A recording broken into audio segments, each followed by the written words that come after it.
nobody's on the train yet, so I'm gonna quickly talk. So right now I'm gonna be heading to Lisbon. I'm gonna drop off all my luggage at my hostel, and then we're gonna spend the rest of the day just exploring Lisbon. I kind of have a few things bookmarked, but we'll see what we get to because there's so much to do, and we'll have like a few days there, both right now and then when I get back from Madeira.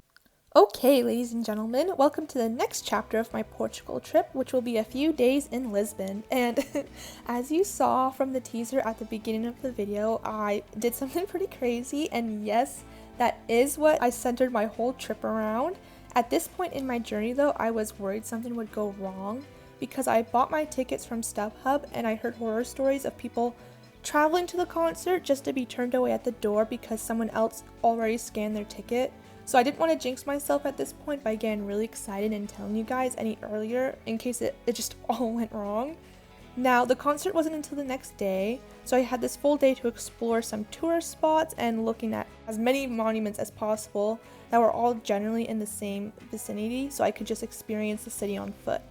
And this first stop is obviously a patisserie, which was super cute. Look at the tile on the wall, very Portuguese.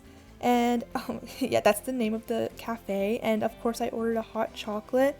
It was pretty okay. And here I am about to make my way to where there's the most monuments, I feel. This was a cool elevator. And then this was an arch called the Arco da Rua Augusta.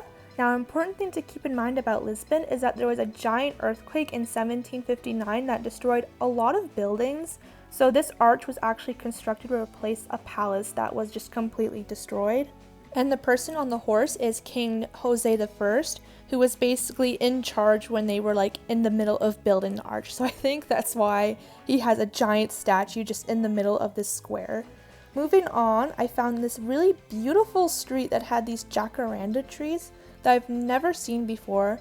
Apparently they're native to South America and then were brought into Portugal and obviously thrive because of the temperatures. This is the entrance to the castle. And up there are the castle guards. Like, these guys were everywhere. Look how beautiful. We'll see more peacocks later, but first, this view. This was like, I think, one of the best parts of the castle, honestly. The view was stunning. You could see most of Lisbon. Really put into perspective how big the city was, because I mean, that's where we had walked from earlier. There's the arch. So yeah, just like a super hilly city. And after finally getting the perfect picture, I could move on from the view and experience more of the castle. This water fountain was pretty funny because I mean, look at it. That water looks kind of gross, but then, whoop, there's a sign. Don't drink it. Don't drink it. I know it looks so tempting. And then, look, there's baby peacocks.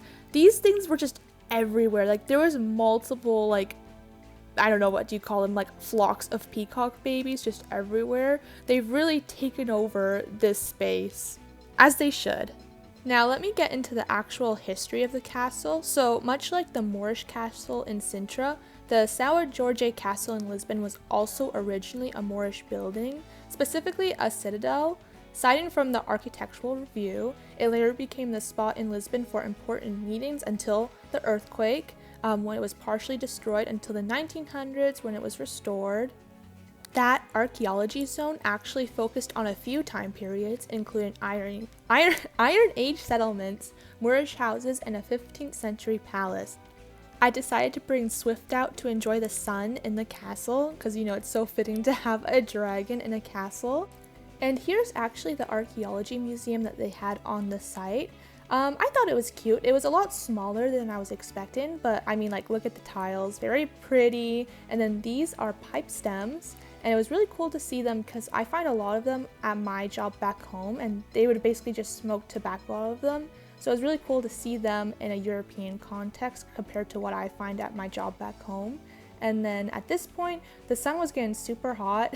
Like, it was really sunny. I was still acclimatizing to the weather. So I decided to go ahead and get one of these popsicles. This was a basil and ginger flavor. It was okay after like the first few bites, and it got a bit like icky. And that was when I realized that I was actually starving for real food. So I found this quirky restaurant just outside the castle, and I got this squid stew and rice porridge.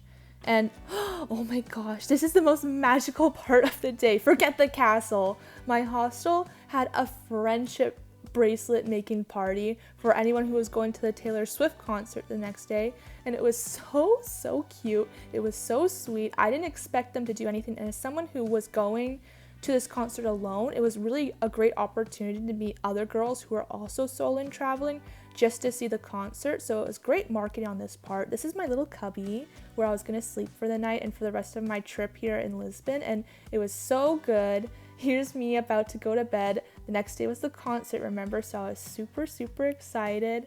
And yeah, let's get ready for day 2. Ta-da! Here is my hostel room, and oh my god, this puts my other hostel to shame. This was the St. Geordie hostel, and I think the building was obviously used to be like a place for like aristocrats, and they just completely converted it into a hostel. And I already saw the pictures of what this room would look like on their website, so I specifically chose it because of just how gorgeous it is. And this is their garden space outside. It was a lot bigger than I thought it would be, and there was actually like an outdoor bar and an indoor bar and just other facilities that they had. I was just so impressed with this hostel. It was great. Again, it's called the St. Geordie hostel, and it was just gorgeous. Here's the entranceway. Like, gorgeous. But anyways, today is the big day, the concert day.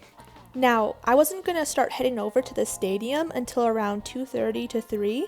So that gave me plenty of time in the morning to kind of check more things out. My focus was just to get sustenance in my body because I knew it was going to be a big night. So I got this nice croissant, and I had a hot chocolate, of course, for my motivation. And yeah, I finally got to try a Portuguese tart in Lisbon as well. It was very nice. It had like a nice cinnamon kick to it. And then I basically just went to this market square that was close by to my hostel and just did some light browsing. Now, that morning there was actually a huge crash on the metro. Nobody was hurt, but it meant that the line specifically going to the stadium was closed. So luckily I met up with the girls from the friendship bracelet making party, and we all agreed to share a car there, like an Uber basically. And here I am getting ready for the concert. My theme was Speak Now, and oh my god, I'm so happy with how the look turned out. I just felt super confident. I had, like, as my friend said, a little Sabrina Carpenter short mini dress moment, and wow, I'm just so happy with how it turned out. So I got to the stadium at 3:30, expecting to get in there by 4:30 to 5, and I didn't get in until like 5:40, and a lot of people were getting very irritated from queuing for so long in the sun with no sunscreen and water. It was so dumb. They didn't want us bringing in our waters, which we needed since it was so hot, but they didn't have anywhere for us to throw them out except like for 2 garbage cans that were overthrowing. So it just felt like very poor management, and everyone was just throwing them out on the ground. And like, even though I finally made it through the doors and got my ticket scanned, everything was okay, it still didn't feel real, like I was actually gonna see the concert. Here I am basically lining up in another queue, this time to use the bathroom. It was like another like half-hour long line. It was very frustrating. I thought I was gonna miss the beginning of the concert because it was supposed to start at 6. But I knew I absolutely had to have some like more food before going in, because it was going to be like a 3-hour long concert. Like, I didn't want to be one of those girls that fainted, so I got a sad hamburger.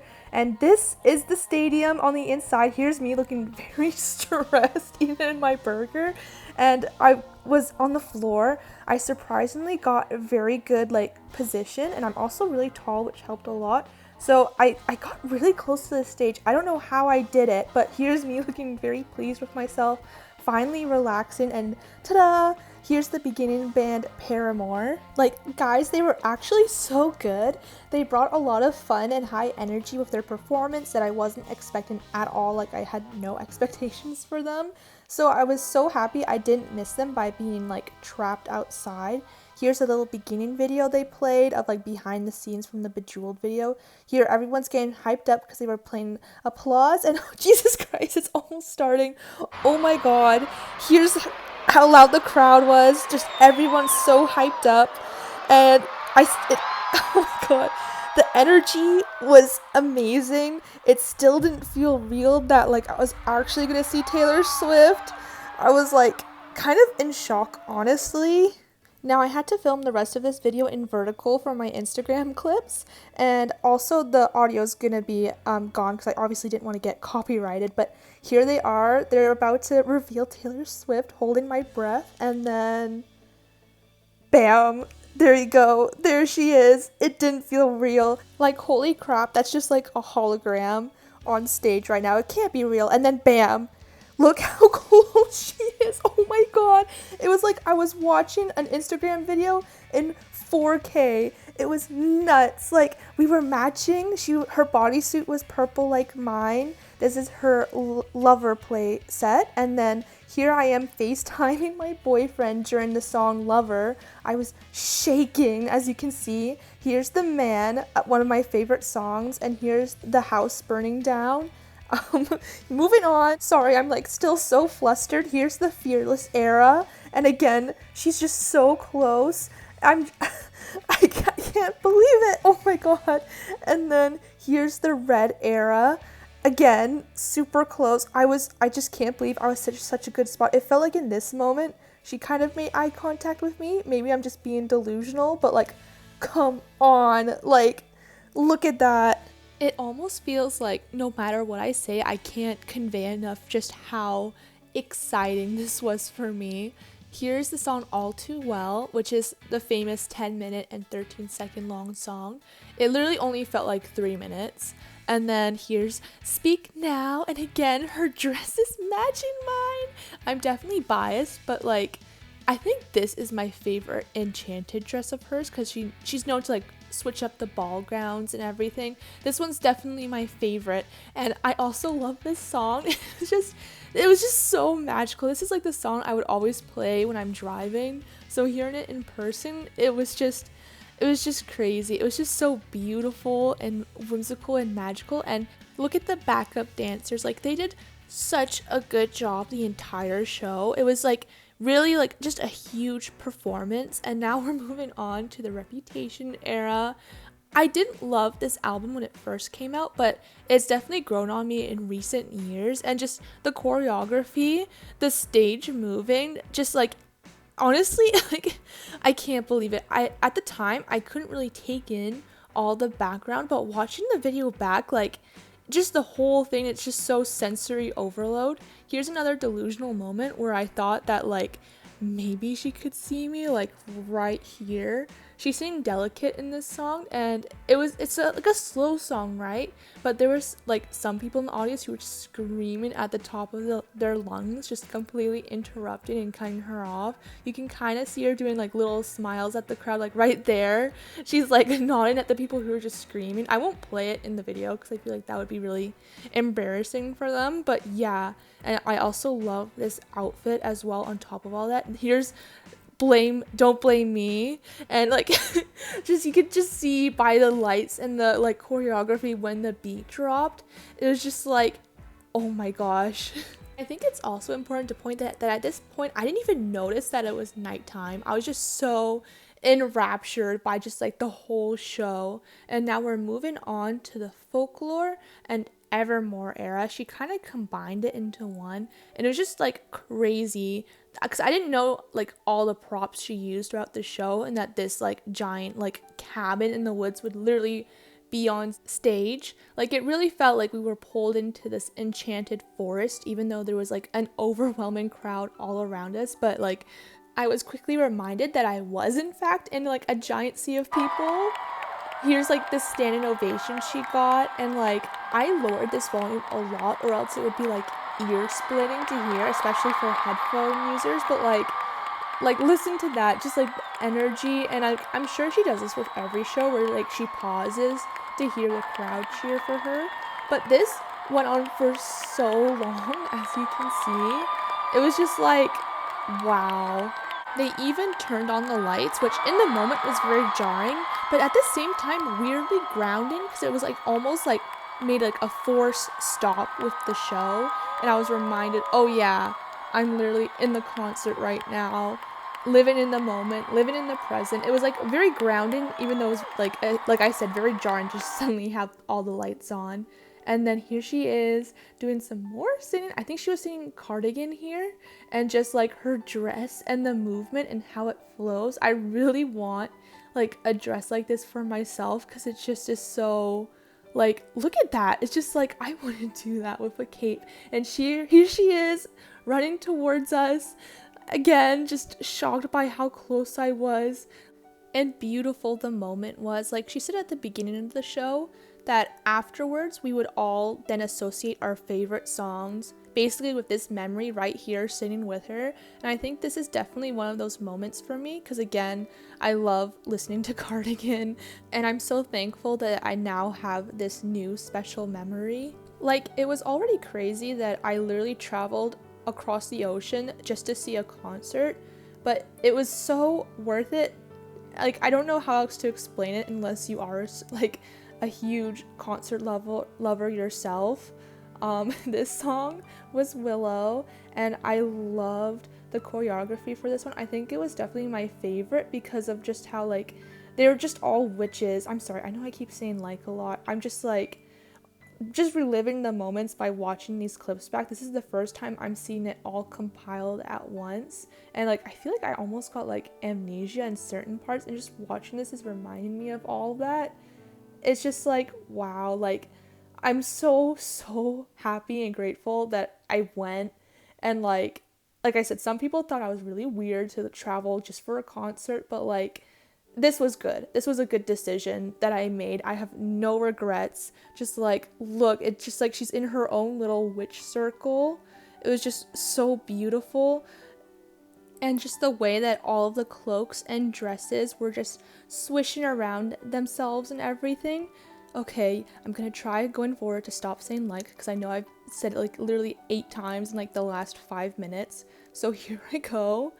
And yeah, like, oh my god. At least if you've made it this far in the video, I think that you're like diehard enough to not skip over the rest of the concert.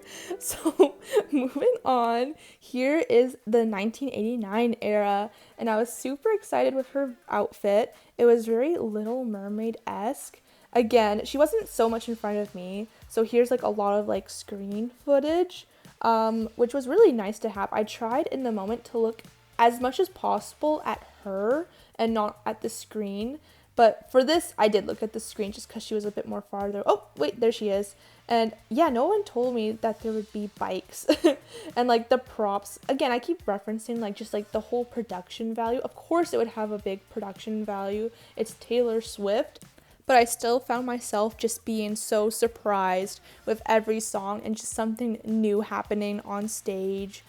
And yeah, here she is. Winning the bat. Obviously this is blank space as referenced by her in the car with the golf club. And then yeah, here's her staring down the audience.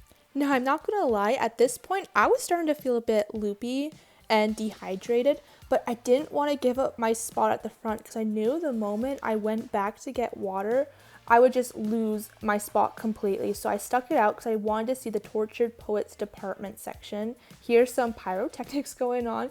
It was crazy because you could actually feel the heat with every blast from the fire, even though I felt like I was far enough away that I shouldn't have, but I really did. This was just an epic moment, honestly. And then my patience was rewarded because immediately after was the Tortured Poets Department era, and here she's singing Daddy I Love Him, which is such a good song. I know that there's like mixed feelings about how people are reacting to the new album.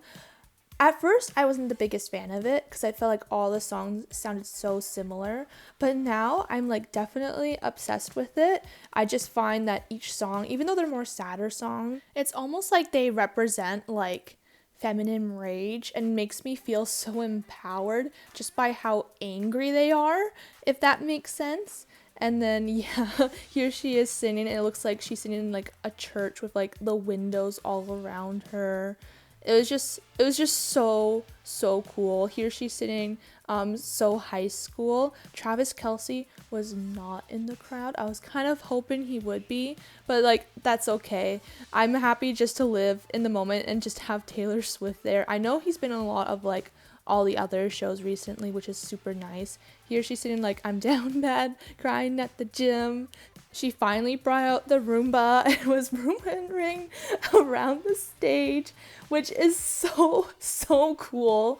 Like, I don't like has any other artist like done that kind of like prop before? It was just so different, and like, again, just like that feminine rage of just being so angry.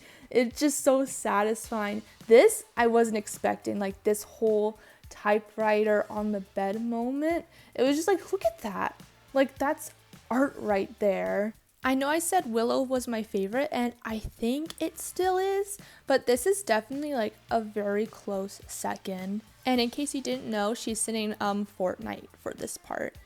And again, the backup dancers definitely pulled all the stops for this whole performance. As you can see, this is the smallest man who ever lived, which is probably one of the most epic bridges I've heard recently. I sing it all the time, even in front of my boyfriend, even though it's like supposed to be like a big like breakup song, like a big like F you song.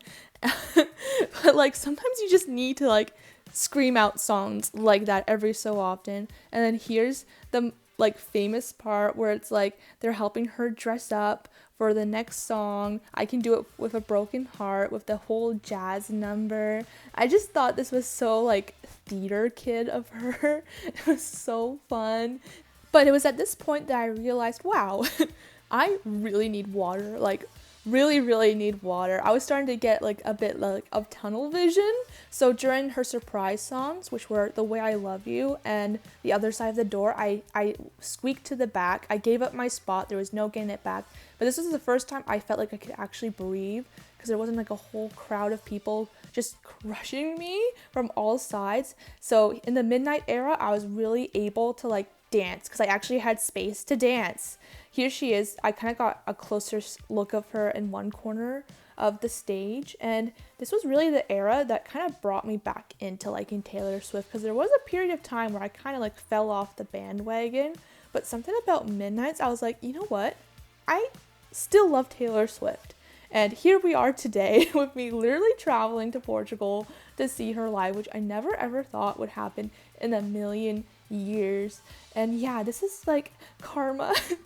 This has been since the end of the show. It was at this point that I began leaving, because I knew when it was all over, there would just be a huge influx of people just leaving. So I really made a beeline. Here's the fireworks that I saw as I was going up the stage. And yeah, just like that, it was over. I bought merch. I met up back with the girls, and we traveled back to the hostel together, which was great because it made me feel extra safe going back in a group.